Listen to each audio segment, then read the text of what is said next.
Welcome back to the YouTube channel.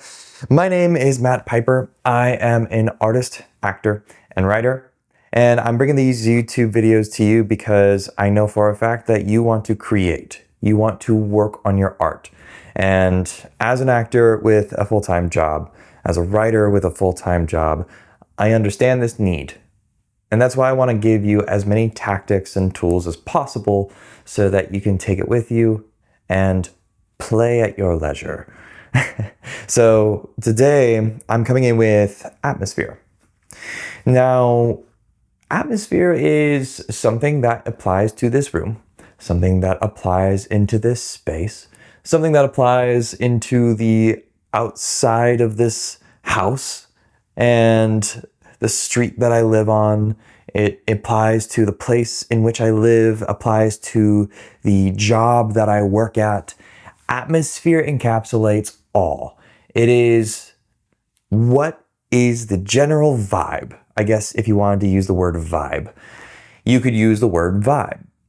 The general vibe is it's not great, it's not pleasant, it's not nice, or it's not clean, it's not aesthetic, or it is beautiful, or it is wonderful, or as spring is coming, hopefully we're almost done with this winter, then we're saying, there is life. There's life in this atmosphere. So generally, that's atmosphere. Atmosphere in a storytelling context is that there is an objective atmosphere. Fear. In Nosferatu, there is a general atmosphere, an objective atmosphere of fear. In the Barbie movie, there's a general atmosphere of joy and leisure or beauty or excitement or thrill. There is a contrasting atmosphere, however. If you think about the colors of the Barbie movie versus Nosferatu, and even if you haven't seen the movie, or even if you haven't seen the movies, either of them, if you haven't seen Barbie or you haven't seen Nosferatu, then that's perfectly fine. But you can understand what Nosferatu is. Nosferatu is a different retelling of Dracula. Okay, if it's a different retelling of Dracula, what is Dracula versus the Barbie movie? They are two conflicting atmospheres. One has bright, colorful pinks and one has dark, deep reds. And you can just think of it like that. That can be atmosphere. Now there is, in terms of how you apply this, however, so within the Chekhov technique, we cross thresholds. So every time that we step into a space, we prepare our artistic self, our sense of artistry. We sense it by radiating, which is finding the center of your art, the artistic center, which is generally around this area. You ignite it with warmth, with a spark of energy. You can then spread it throughout your body and then find that radiating quality, which then you imagine, after doing so, a threshold. A line in the sand. Maybe I think of a doorway in which I look out to friends playing or activity or like a childlike sense of self. And then you cross the threshold into that space, into that atmosphere of higher creativity. Utilizing the Chekhov technique, we're constantly stepping into an atmosphere of creativity. When we then have this ability to ourselves, we step into the space and now we are transcended for ourselves so that we can then create more and decide, I do have these superpowers of being a creator. I will utilize them to the best and utmost ability of myself. Now we can talk about atmosphere. With atmosphere, what we can do, there's an exercise that we did at the Chekhov Consortium where we created a bubble. So if you imagine in your hands a thin membrane, let it be clear, right? So you can stretch it. It's malleable. It's able to be changed and shaped, and you can stretch it and you can build it higher and lower, and you can then extend it to the sides, and then you have yourself a bubble. This bubble you can step into. You can climb into the bubble. And if you want to pause this video and do this with me, please do so, because the experience is very interesting. And I'll lead you through it too. So get into the bubble. And now that we're here, and let it encapsulate you. Now there is space inside this bubble. Breathe into it. With this bubble, you can change different aspects of the bubble. Let's say that there is a smell of roses. What does that do for you in the bubble? You are bringing yourself into this, and you are witnessing and experiencing what is happening within the bubble. If there are rose petals that are falling, the smell of roses, it could be a different flower though. It could be lilies, lilacs. What is that? And what is that feeling that it invokes? The atmosphere is of roses, of flowers, and it's bright. And now this is what I am saying, at least this is my subjective understanding of what it is that I'm witnessing, what it is that I'm experiencing. You may experience something completely different. I'm experiencing something bright, something really calming, and just calming in the fact that it's so beautiful, that there is so much beauty in this atmosphere. And it's gentle, and it's playful too. It's kind of jovial. Experience that for a little bit. What does that feel like? Witness that for yourself. Now, what if we were to change the atmosphere into something different? Now, prepare yourself for this. But what if in this atmosphere there is this pungent smell of urine? Urine that pierces your nose. You don't want to breathe, but please breathe. Please breathe. Stay at ease. Have and invite a feeling of ease to this process. And what does that do to your body? What does that do to your general sense of speaking, what does that do to your behavior? What does that do to my behavior? Because I'm experiencing it right now and I don't really like it. So it's oh yeah, great. It's lovely. So good. Like I can feel like my eyes burning. Okay, all right, let's step out of that. Oof. And so just so you know, with any of these exercises, with any of these things that we can do, we are able to step out because we cross the threshold to step in.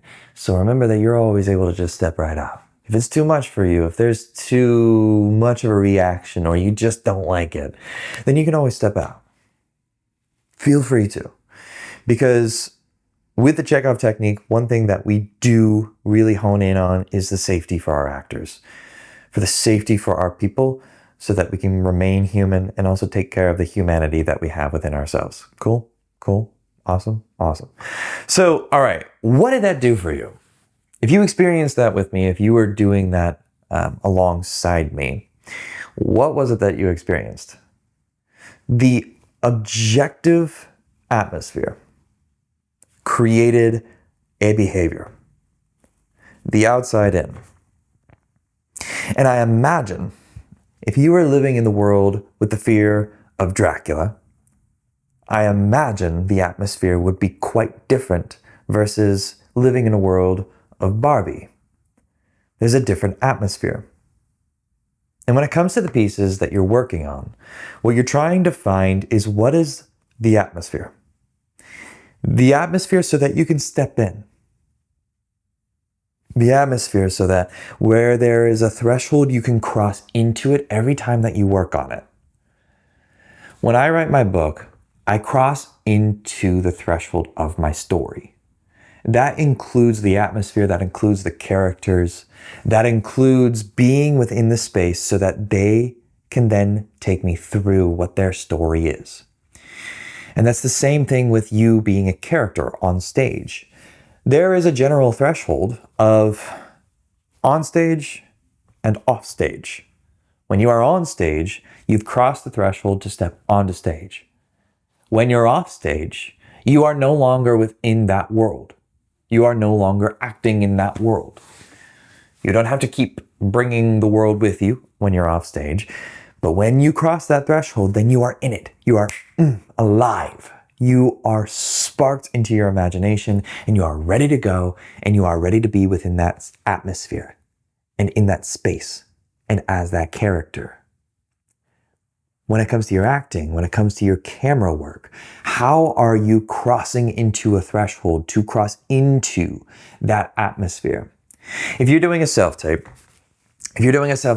then you are really going to try to take the sides that you have and try to glean as much information as possible of what it is, where you are, and then what that atmosphere is, so that you can take that information and then cross the threshold and step into that space so that you can get a general sensation.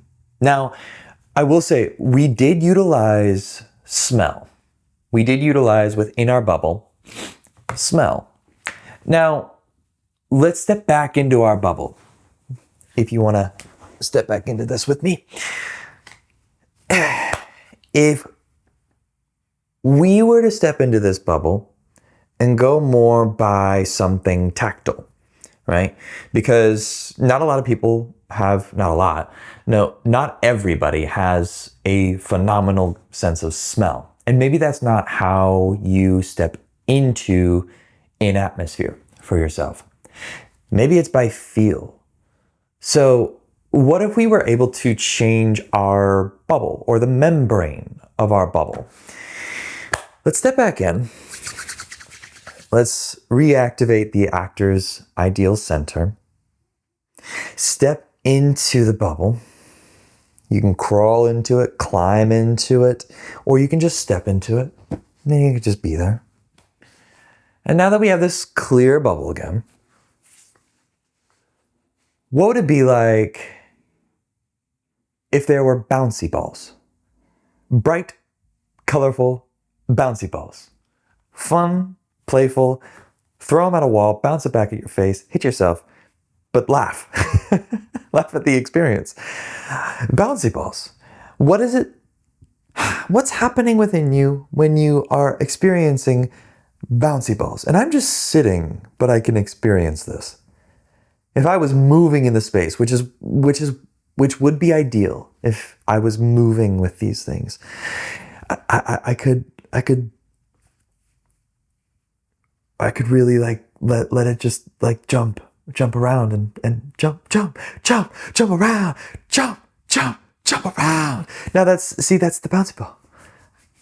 Like I'm fidgety. Like I just want to play. Like I just want to roll a bouncy ball, throw it at something, throw it at a wall, bounce it back at myself, catch it, throw it at another wall. I mean, that's what I'm feeling right now. What else am I feeling? I want to move. I really want to move. I don't like being in this chair right now. I wish I could bounce around the walls. But I mean, that's also... Let's step out. And so that's also affecting my speech. That also affects my speech. That affects how I am in the chair. That affects how I am bringing information to the camera. It completely changes everything. What if, one more time, let's step in, one more time. Let's step in, come on, come on, come with me. All right, if we're back in the bubble, we're back, it's clear now. There's no bouncy balls, there's nothing happening. It's just clear. We are where we are. It's nice and easeful, it's very nice. But what if the bouncy ball became a thick woven blanket? And you can touch too, if you want to imagine the touch of that. What does that feel like on the back of your hands, the front of your hands? If you were to grab a little bit, what does that feel like?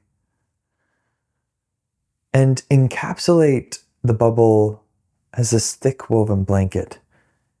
And maybe emanating from that blanket is this sense of warmth. Maybe it's too warm. Maybe it's suffocating. Or maybe there is air in here and it's relaxing and it's nice and it's gentle. And you're protected. You're cared for, and it was really cold outside. It was really cold outside, and this thick woven blanket, you just want to crumple up into it. And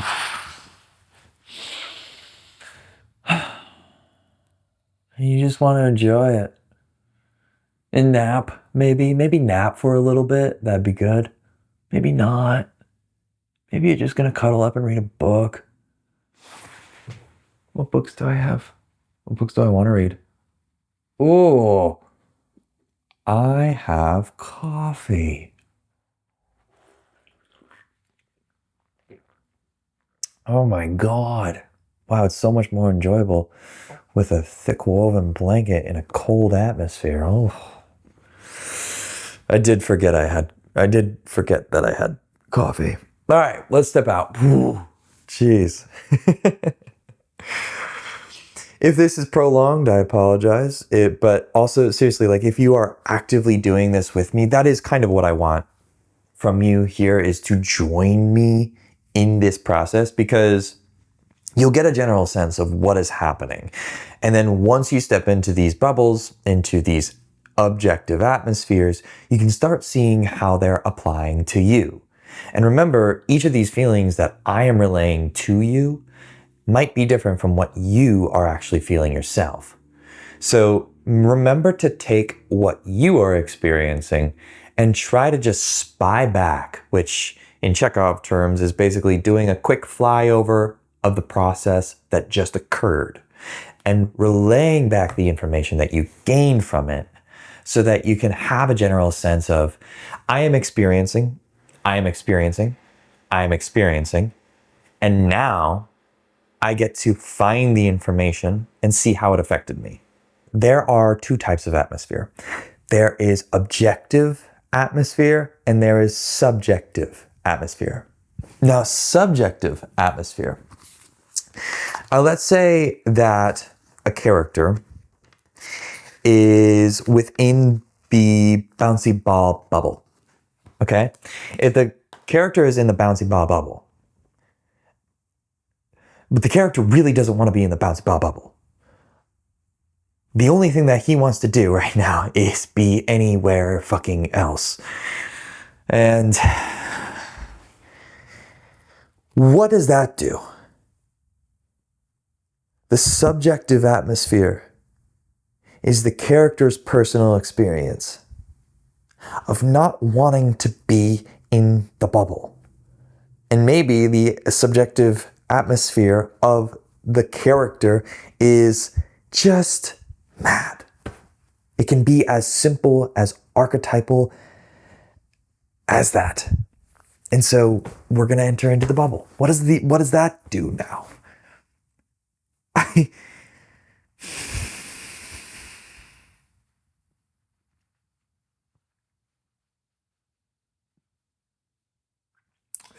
I don't want to do anything. I don't need to move right now. I don't need to think. I just have a fucking scowl on my fucking mouth. Jeez. So, anyways, let's step out of that. See, just drop it. Just let it go. Whew, step out of it. Okay. All right. So,